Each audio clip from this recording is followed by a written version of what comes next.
I was chrismated a long time ago, and ordained very quickly after that, we all knew that it was important to take a Christian name, and so in ignorance, not realizing that Troy Young was actually a saint, I took the name John. It was only 10 or 12 years later when Bishop Basil contacted me, because he didn't know either. He says, I think there's a St. Troy. And so, by the mercy of God, I have two saints' names. And so I'm sure most of you sort of wonder when you see sometime it's written Father John Troy. Say, well, why did he get two? I think it's because I needed to really badly. I don't know that I would still be here looking and talking with you and even trying to pray as poorly as I do were it not for that be the case. However, what a great blessing it was to me to have St. John as my own patron as well as the patron for the church. We have lots of information, obviously, even in the scriptures about St. John. St. John himself writes a fourth of the New Testament. But there's lots of extra biblical material about him as well. I'm pretty confident, I've never seen this written down, but I'm sure it's probably could be found. The great preponderance of all that was probably written by Proclus, his deacon, who's pictured up here when John is dictating to him from his vision as he receives it from God, the Apocalypse, or the book of Revelations as we know it.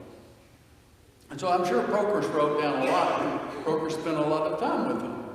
And Proclus wrote for him a great deal. And Proclus was with him to the very end. In this material, there are some conflicts between what one person says and another person says. So what I want to try to give you, because I think it's important for us, and those of us who are here, to just remember the things about the life of this totally amazing saint in our church. And you probably know most of this, if not all of it, but I'm going to repeat it for you anyway, just so it sort of sits in your head, and I hope it will be helpful to you later on to recall some of this. John was certainly the youngest of the apostles. He may have been as young as 18 when the Lord called him. He could have been 20 or 21. At his death, so he was probably 21 to 24. And at his death, shortly thereafter, the Lord sort of, at Pentecost, the Lord sort of gives him instructions, all the apostles, that they're to disperse save one. Which one? Our patron. Because at the cross, our patron, the only one who was there, and I've sort of said this before, I don't know if he was the youngest and sort of he lacked a fear, or if he was just really not thinking very well. All the rest of them had hidden somewhere. But John stands right there at the foot of the cross with the Lord's mother and many of the myrrh bearers and the guard lodgements.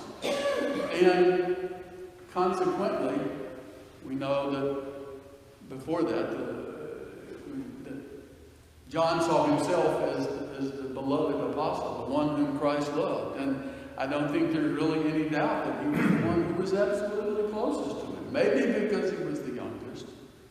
Maybe because we don't even know exactly why.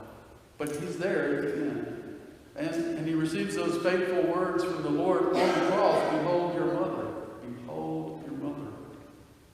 And so after Pentecost, when the apostles disperse and go to all ends of the earth, literally, John stayed behind. John was not happy at the beginning of all of that. John was very anxious to go. Being the youngest, he wanted to go out there and do what he was supposed to do, or what he thought the Lord had given him to do. But what the Lord gave him to do was to take care of his mother. And by all accounts, that was about 30 years. For 30 years, he attended to her. And so, no doubt, much of, if not the great preponderance of who John was not just for the 3 years that he spent with the Lord, but 30 years that he spent with his mother. And somehow she imparted to him a great deal. In fact, when we get to the very end, I hope that we can sort of see that. At her dormition, John, I don't know if he felt freed or, I mean, they all felt sad, you know, as we went through the feast of her dormition. You know that they were all completely undone by her leaving and felt like orphans. But nevertheless, John then sees, well, now it's time for me to go. And he's in his 50s. He starts his apostolic work in his 50s. And so he gets on a boat, and he travels. Well, of course, the first thing that happens is a shipwreck. And so he's thrown into the sea, not just to be rescued quickly. The testimony is that he was in the sea for 40 days. For 40 days.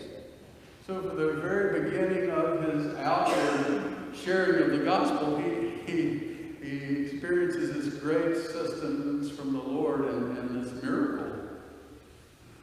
In any event, he finds his way to Ephesus, and for about 9 years we sort of see his primary ministry go forth from there. And he makes many trips and sort of in many ways based out of Ephesus. But eventually he is exiled. He gets into trouble.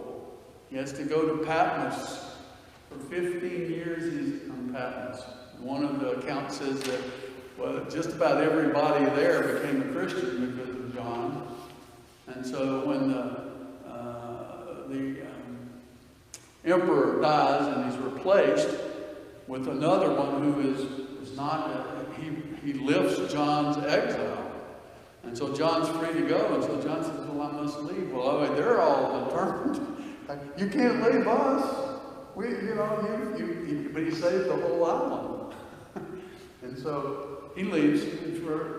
It's said that generally about 25 to 26 years he spent the remainder of that time in Ephesus, which puts him well over 100. There's some people say he didn't live much past 90, but I think 100 or even as old as 104 is probably a better guess about all of that.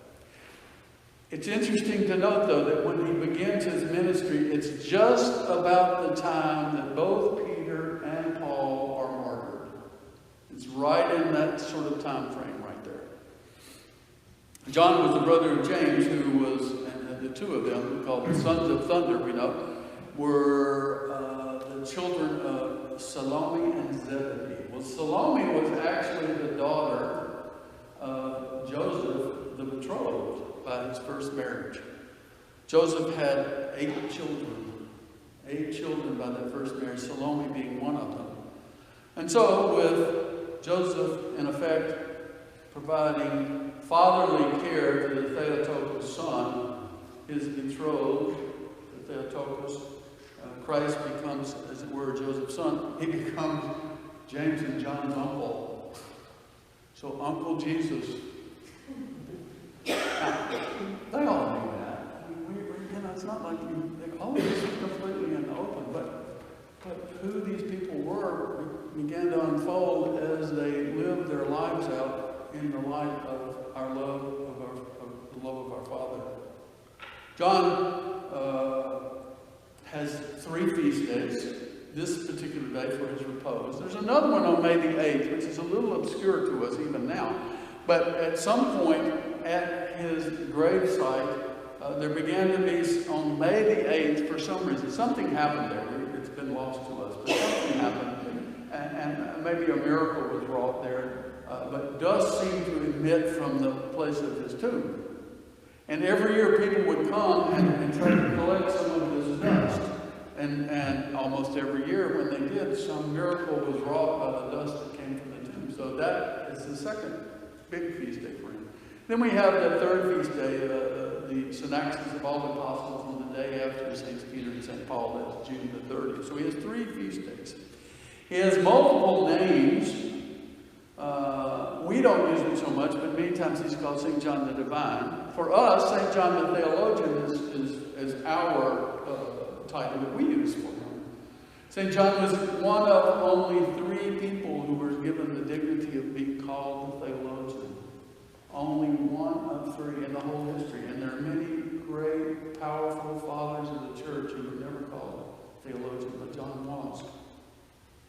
He's also called St. John the Evangelist because he wrote one of the 4 Gospels, but also he was an evangelist. He's called St. John the Apostle. And of course, we know the moniker Sons of Thunder. Many names for him. Thanks be to God.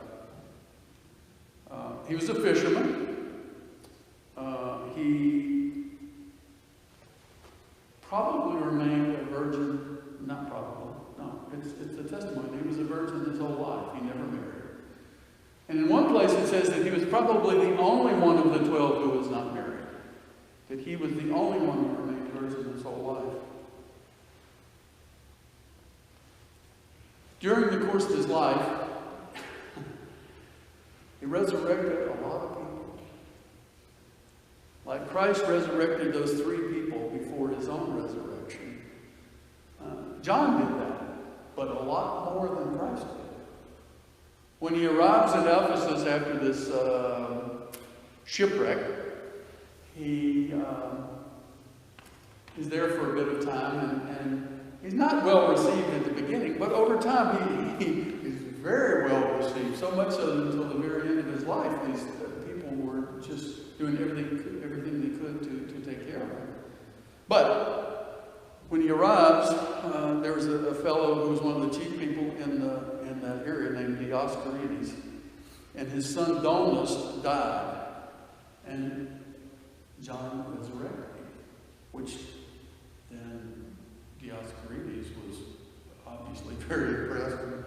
Dioscorides later dies, and he resurrects him as well. And as a consequence of all that, Dioscorides, one of these primary leaders of Ephesus himself, is baptized and received along with a number of other people who have a great impact upon the area there. Once there was an earthquake in Ephesus at the Temple of Diana, and some 200 people were swallowed up as the earth sort of opened up. And John called all of them back to life. 200 people at one time. On Patmos, once there were 3 children who'd been sort of consigned to a punishment by a magician by the name of Synops. And Synops had departed, and the sort of punishment could not be relieved, and they died in their punishment, and John resurrected them. And at least one other person. So I mean, he had great power. But I think it's a great blessing to us that before the world, that's not who John is. It's extra biblical. But I have no doubt that all of that happened, but it's not how we know him. And that's a great blessing, I think, to us and to his memory as well. He certainly was a confessor, having been 40 days in the sea, but he was also beaten almost to his death in Rome. He was beaten at the Zeus temple in Ephesus severely. He was beaten by the people on another occasion in Ephesus when things had gone awry. Once when he was in Rome, he was thrown into boiling oil, and he survived all of that with no marks whatsoever. Another time he was challenged to drink some poison, and he picked the cup up and drank it, and that was fine. He was great. He healed many people besides the resurrection. He's like Christ. He quelled a storm once. He saved people who were shipwrecked on another occasion. He, when there was no water but salt water, he changed it into water that they could drink. He destroyed at least 2 temples. We don't think of him as a man of destruction, but sometimes when evil takes place, it must be met with force, evidently. And he destroyed a temple of Diana and a temple of Apollos, and everybody cheered at that. No, not so much. He was sort of castigated for that. In the last years of his life in Ephesus, he was an old man. I'm being 72 now, and knowing how old feels at 72, well, he was older than I was when he got back to Ephesus that last time. So he preached a great deal, but in the latter years, he wasn't able to do that. as much. And so you all know the story about how in those latter years they would bring him to the services of the church, and they would ask him for something, ask him if he wanted to say anything, and he always said the same thing. He always said the same thing. He said, love one another. Love one another. Well, if you read his epistles, you know that everything he talks about is love. It's love. We read it today. God is love. We love because he first loved us. That's who John was. So he tells them. And so somebody asked him once, said, Father, why do you always say the same thing to us? He says, if you love one another, it's enough.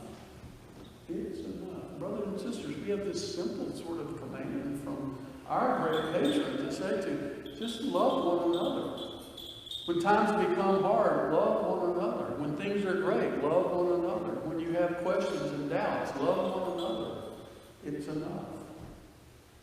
I think we are very blessed. This is not a sort of patting ourselves on the back. I just think from having traveled what I have, which is not that extensive, but seeing other places, I think we have a great treasure in this parish. But I think the treasure here is not so much our own doing, it is the prayers of our Saint, who loves us and cares for us. We know that, and since it's his repose, I'll recount that just briefly, but if you remember, so he's this man who's having to be carried into the liturgy on every Sunday, but on the day of his repose, he gets up and walks, and he tells his disciples, says, y'all follow me, come with me. So they leave and walk out from the city proper, a bit of a distance. And he tells them, I want you to dig a trench in the shape of a cross. But you need to make it as tall as I am. Well, I don't know if he had shrunk down. He was over 100 by that time, so he probably shrunk a little bit. So it probably wasn't a giant trench. It was probably but they were like, what is this about? So he digs into it, just being obedient. And John crawls into it. It's a cross. You lay down, and they're not feeling good about this. And he says, I need for you to cover me up to my knees. And so they're in tears, and he hugs them, and they do what he tells them. He says, okay. They hug again, and he says, now cover me up to my neck. And they do that. And so the third time he says, now you need to lay a veil over my face and then finish covering me up. Well, I'm totally convinced that what took place, it's not written down. In fact, it's not even written down, at least in the places that I live. It's not even written down that exactly what happens, other than that they're obedient to what he said. But I feel very confident that they laid the veil over his face and he gave up the ghost and died. And then they cover him up. They didn't kill him by covering him up. That's not how he died. He surrendered himself to God, as he had always surrendered himself to God. And they cover him up. And they're weeping. They've done exactly what he told them to do. And so I'm sure, hoping they make their way back to town, and they said, well, where's John? He says, well, he told us to leave him out there. And what they tell the rest of the story too. And everybody's up in arms and says, you have to show us. And so they head right, so they take him right back. I mean, it probably hadn't been an hour and a half, maybe 2 hours. Who knows? We don't know. But just like the apostles who all show up at the dormition of the Mother of God, and Thomas comes late and says, I want to venerate her body one last time. The people want to venerate him. If in fact he's passed away, we want to be able to hug and kiss him. And so, just like her, they disinter him or remove the dirt from him, and he's not there. We don't have many saints that we don't have relics for. We don't have relics for the Mother of God. There are Old Testament saints we don't have relics for. And John. and of course of Christ. John's gone. What a great lesson. But it's a quiet lesson. It's not one of those, again, that the whole world necessarily knows about. We know about it. You've been given, and nobody's trying to hide it. It's just, it's the reality. And so John leaves us this life of miracles and love and compassion and faithfulness and obedience. He obediently stayed in Jerusalem for 30 years. He paints a picture for us of how he live. He's our patron. Our patron. Brothers and sisters, we are obviously united by the body and blood of our Lord, but we're also united together by the prayers of our patron. And so he leaves us, I guess I would say, two important tasks to do. And I've mentioned them already, but I hope they will stick with us. Behold your mother.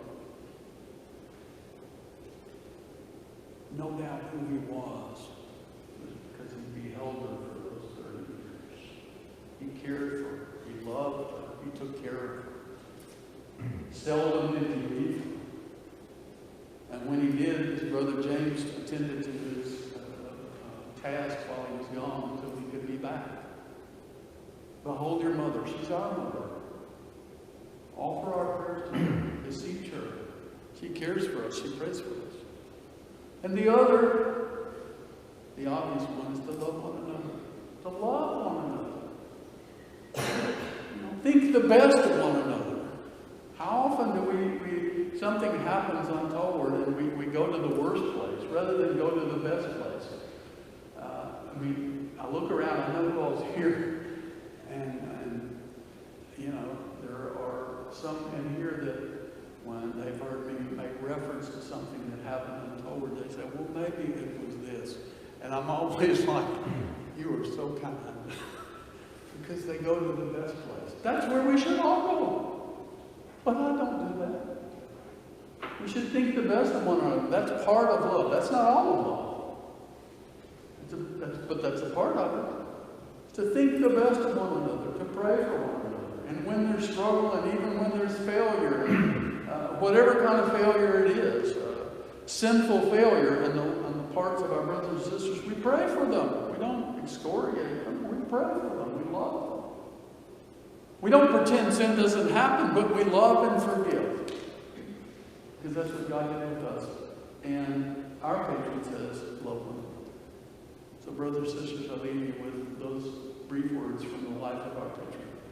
Behold your mother and love one another. May God strengthen us to be faithful to what he's given us, and may his prayers continue to protect us and enable us to be in the kingdom of God. In the name of the Father, the Son, and the Holy Spirit.